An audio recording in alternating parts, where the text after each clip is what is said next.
Episode 116 white BMW। कपड़ों की दूसरी दुकान के बारे में सोचना भी विधि के लिए आसान नहीं था। पिछले जन्म में वो जितनी भी अच्छी कपड़ों की दुकान पर गई थी, वो सब बिना मेंबरशिप कार्ड के काम नहीं करते थे। दादी के बर्थडे गिफ्ट के बारे में सोचते हुए विधि के सर में दर्द हो गया, इसलिए उसने अपनी असिस्टेंट अंशिका को अपने पास बुलाया। मुझे ऐसा याद है कि शहर के साउथ डायरेक्शन की तरफ एक टेक्सटाइल बाजार है। क्या तुम मेरे लिए एक बार वहाँ जाकर पता करके आ जाओगी कि उनके पास मेरिनो फैब्रिक के कपड़े हैं या नहीं?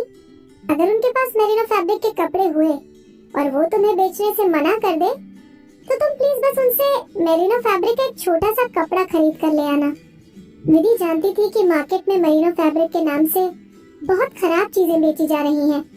इसीलिए विधि ने अंशिका से मार्केट में कपड़े की पहचान करने के लिए मेरिनो का एक छोटा सा टुकड़ा मंगवाया।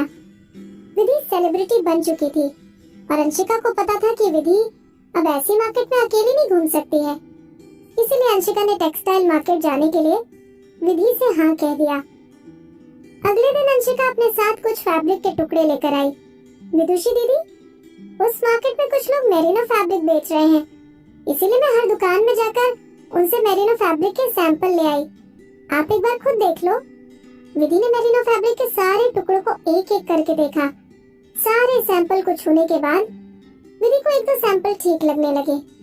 विदुषी की दादी बहुत बूढ़ी हो चुकी थी और अगर विधि उनको कुछ गिफ्ट देना चाहती थी तो गिफ्ट का प्योर और जेन्युइन होना जरूरी था।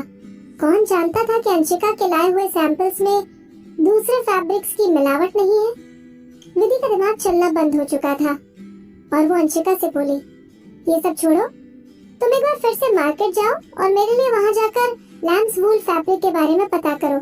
अगर कोई लैम्स वूल फैब्रिक बेच रहा है तो सैंपल लाना मत भूलना। बेशक लैम्स वूल फैब्रिक की गर्माहट मेरिनो फैब्रिक से कम थी, लेकिन लैम्स वूल की प्योरिटी को आसानी से पहचाना जा सकता था। अंशिका अपने साथ मेरिनो फैब्रिक के सैंपल्स को लेकर वापस जाने लगी। विधि ने मेरिनो फैब्रिक के सैंपल्स में से एक सैंपल को चूज किया और अंशिका के हाथ में पकड़ाते हुए बोली, तुमने जिस दुकान से इस फैब्रिक को लिया है उसी दुकान से लैम्स वूल के बारे में पता करना। ये वाली शॉप दो मार्केट की सबसे महंगी शॉप में से एक है, अंशिका ने कहा।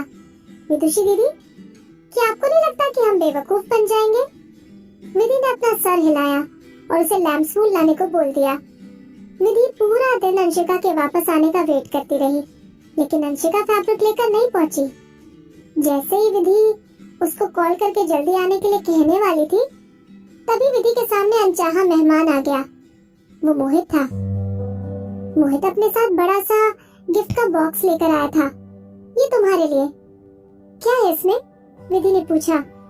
दादी का बर्थडे पास आ रहा है ना, मैंने सुना था कि तुम अपनी दादी के लिए मेरिनो फैब्रिक से बने हुए कपड़े ढूंढ रही हो, इसलिए मैंने जीएस क्लॉथिंग स्टोर से कस्टम मेड सेट मंगवा लिया है। रख लो इसे, लेकिन मेरे बारे में ज्यादा मत सोचना। मोहित उसे प्यार से ताना मारते हुए बोलता है। विधि खामोश हो गई। इसको कैसे पता कि मैं जीएस क्लोथिंग सेंटर से कपड़े मंगवाने की सोच रही हूँ? और ऊपर से मेरी दादी को सिर्फ दादी क्यों बुला रहा है? मेघना ने मुझे बताया कि मोहित की जुबान फिसल गई और उसके मुंह से विधि के सीक्रेट बताने वाले का नाम निकल गया। तुम यहाँ से जाने के लिए ट्रेन की टिकट कर रही हो। बेशक मुझे पता है कि तुम ट्रेन की फर्स्ट क्लास टिकट में जाओगी, लेकिन तुम्हारे लिए ट्रेन सही नहीं है। मैं कंपनी की तरफ से तुम्हारे लिए कोई गाड़ी बुक कर देता हूँ। विधि ने पहले मोहित के हाथ में पकड़े हुए सामान को देखा और फिर मोहित को देखकर बोली, तुम मेरे साथ इतने अच्छे क्यों बन रहे हो? मोहित ने मुस्कुराते हुए जवाब दिया, आखिरकार मैं तुम्हारे पीछे पड़ा हुआ हूँ। विधि के पास मोहित के साथ बहस करने की एनर्जी नहीं थी, इसीलिए वो डायरेक्टली बोली, मेरी मदद करने के लिए थैंक यू, और मैं आपके पैसों को जल्दी वापस लौटा दूंगी। विधि की बात सुनकर मोहित नाराज हो गया, लेकिन उसे लगा कि कम से कम विधि उसके गिफ्ट को एक्सेप्ट तो कर रही है, इसीलिए वो चालाकी से जवाब देते हुए बोला, ये सब तो तुम्हारे ऊपर है। थोड़ा सोचने के बाद वो आगे बोला, वैसे तुम्हें किसी और चीज की जरूरत तो नहीं है? अगर तुम्हें जरूरत हो तो मुझे बता देना। विधि ने बड़ी सहजता से मोहित के ऑफर को रिजेक्ट कर दिया। मोहित ने वाइट BMW कार को विधि का स्टेटस देख के बुक किया। वो विधि को कोई आई कैचिंग गाड़ी नहीं देना चाहता था, व्हाइट BMW ओकेजन के हिसाब से काफी सूटेबल थी। विधि ने ड्राइवर को पहले विदुषी के घर पर गाड़ी पार्क करने का ऑर्डर दिया। वो अपने साथ विदुषी के पापा और विदुषी की सौतेली माँ को पिकअप करना चाहती थी। आखिरकार उस फैमिली की मेंबर थी, पास्ट में चाहे जो कुछ भी हुआ। ये जानते हुए भी विधि को पता था कि ऐसे ओकेजन में एक साथ जाना ज्यादा अच्छा रहता है। सुशीला का चेहरा पूरी तरह से मेकअप से भरा हुआ था। जैसे वो गाड़ी के अंदर आकर बैठी, उसके बेकार क्वालिटी के परफ्यूम में गाड़ी के अंदर अजीब सी स्मेल कर दी। सुशीला गाड़ी को अच्छी तरह से भाप रही थी। वो गाड़ी के सॉफ्ट लेदर सीट को छूकर बोली, ये कार तो बहुत महंगी है ना? विधि ने अपनी नाक को बंद करते हुए हाँ बोलकर सर हिला दिया। सुशीला की आंखों में अचानक से चमक आ गई। विदुषी बेटा, मैं तो हमेशा से जानती थी कि तुम कुछ करके दिखाओगे। देखो, तुम इतनी महंगी गाड़ी में बैठकर अपनी दादी से मिलने जा रही हो। तुमने मेरे और अपने पापा के हार्ड वर्क को ऐसे ही जाया नहीं होने दिया है। हम दोनों ने तुमको इतने प्यार से बड़ा किया। विदुषी, अब जब तुम पर इतने पैसे आ ही गए हैं तो हमें भूल मत जाना। अगर तुम्हारा काम ऐसे ही अच्छा चलता रहा तो मुझे और अपने पापा को टाइम से याद कर लेना, स्पेशली अपनी छोटी बहन कात्यायनी को भी। बेचारी तुम्हारी बहन अभी तक हॉस्पिटल के बेड पर लेटी हुई है। उसकी हर महीने की न्यूट्रिशन फीस बहुत महंगी है। तुम उसकी बड़ी बहन होने का फर्ज मत भूलना। विधि ड्राइवर की साइड वाली सीट पर बैठकर विदुषी की सौतेली माँ की बातें सुन रही थी। विधि उसकी बात का जवाब नहीं देना चाहती थी, इसीलिए वो आंखें बंद करके लेट गई। ड्राइवर ने व्हाइट कलर के ग्लव्स पहन रखे थे और वो चुपचाप बैठकर गाड़ी चला रहा था। मोहित के अंदर काम करने वाले सारे लोग पूरी तरह से वेल ट्रेन्ड थे। बेशक वो ड्राइवर अपने पीछे बैठी हुई औरत को बकवास करते सुन रहा था, लेकिन उसने उसकी बातों पर जरा भी गौर नहीं किया और वो अपनी ड्राइविंग पर ध्यान देता रहा। हालांकि उसके एक्सप्रेशन से कुछ भी पता नहीं चल रहा था, लेकिन वो अपने दिल से पीछे बैठी हुई औरत को गाड़ी से उतारना चाहता था। वो नहीं जानता था कि विदुषी की फैमिली इस तरह की होगी। ड्राइवर के हिसाब से विदुषी जैसी अच्छी लड़की के लिए ऐसी फैमिली होना बिल्कुल अनफेयर था। दिलीप ने अपनी जगह बैठे हुए अपनी वाइफ की बकवास सुनकर उसको धीरे से हाथ मारकर चुप हो जाने का इशारा किया। सुशीला गुस्सा होते हुए बोली, क्या हुआ? तुम मुझे चुप कराने की कोशिश क्यों कर रहे हो? क्या मैं गलत कह रही हूँ? अब जब हमारी बच्ची विदुषी इतनी अमीर हो गई है तो उसका अपनी फैमिली को फाइनेंशियली सपोर्ट करने का हक नहीं बनता? सुशील ने अपनी नजरें विधि की तरफ घुमा ली। विदुषी, क्या मैं कुछ गलत कह रही हूँ? तुम्हारे पास बस यही एक मौका है अपने मम्मी पापा को घर का लड़का बनकर दिखाने का। विधि अब सुशीला को टॉलरेट करते हुए थक चुकी थी। सुशीला आंटी, विधि तीखी आवाज में बोली, मेरी मम्मी अब इस दुनिया में नहीं है।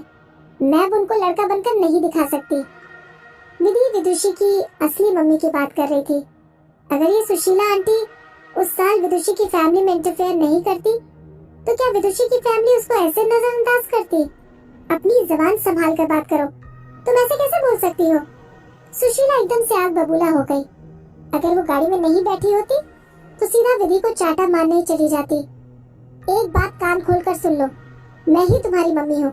मैंने तुम्हें अपने खून पसीने की मेहनत से यहाँ तक लाकर खड़ा किया है, और अब जब तुम पैसे कमाकर इंडिपेंडेंट बन चुकी हो तो क्या अब तुम मुझे इग्नोर करोगी? विधि नखरे दिखाते हुए हंसी। बस बहुत हुआ, तुम दोनों बहस करना बंद करो। दिलीप को जबरदस्ती सुशीला और विधि के बीच में आना पड़ा। तुम्हें बीच में आने की जरूरत नहीं है। सुशीला दिलीप पर भारी पड़ गई। तुम अपनी बेटी की बकवास सुन सकते हो लेकिन उसे कंट्रोल नहीं कर सकते। अगर तुमने अपनी बेटी पर थोड़ा ध्यान दिया होता तो वो ऐसे नहीं बनती। सुशीला ने दिलीप को झाड़ दिया। विदुषी, तुम चाहे कुछ भी कर लो, लेकिन तुम्हें मुझको अपनी मम्मी मानना ही पड़ेगा। तुम्हारे पास मुझे अपनी मम्मी मानने के अलावा कोई चारा नहीं है। अगर तुम मेरे साथ बदतमीजी करोगी तो मैं तुम्हारे ऐसे बिहेवियर को मीडिया के पास जाकर बता दूंगी। फिर मैं भी देखती हूँ कि तुम कितने दिनों तक एंटरटेनमेंट इंडस्ट्री में टिक पाओगी। अगर तुम मेरी रिस्पेक्ट नहीं करोगी तो तुम्हारे साथ अच्छा नहीं होगा। एक बार तुम्हारी रेपुटेशन खराब हो गई तो तुम भी हमारी तरह नॉर्मल बन जाओगी। मिस्टर रावत, गाड़ी रोकिए। विधि ने डैशबोर्ड पर हाथ रखते हुए कहा। मिस सुशीला, विधि ने अपनी सौतेली माँ का नाम साफ साफ लिया। या तो तुम चुप हो जाओ या फिर गाड़ी से बाहर निकल जाओ। तुम मुझे गाड़ी से बाहर निकलने के लिए बोल रही हो? सुशीला ने अपनी आवाज को खींचते हुए बोला। विदुषी, तुम किस तरह के इंसान हो? मैं तुम्हारी मम्मी हूँ, तुम मुझे गाड़ी से बाहर निकलने के लिए कैसे बोल सकती हो? मैं गाड़ी से बाहर नहीं निकलने वाली। अब बताओ तुम क्या करोगी? विधि पीछे मुड़कर इमोशनल हुई औरत को देखने लगी। मैं तो आपको बताना भूल ही गई। मिस्टर रावत आर्मी की स्पेशल कमांडर की पोस्ट से रिटायर्ड हुए हैं। मिस्टर रावत बहुत स्किल्ड हैं। वो तुम जैसे लोगों को अपनी उंगलियों से उठाकर गाड़ी से बाहर फेंक सकते हैं। सुशीला, तुम खुद गाड़ी से बाहर निकलोगी या फिर मैं मिस्टर रावत को बोलकर तुम्हें बाहर निकलवा दूं?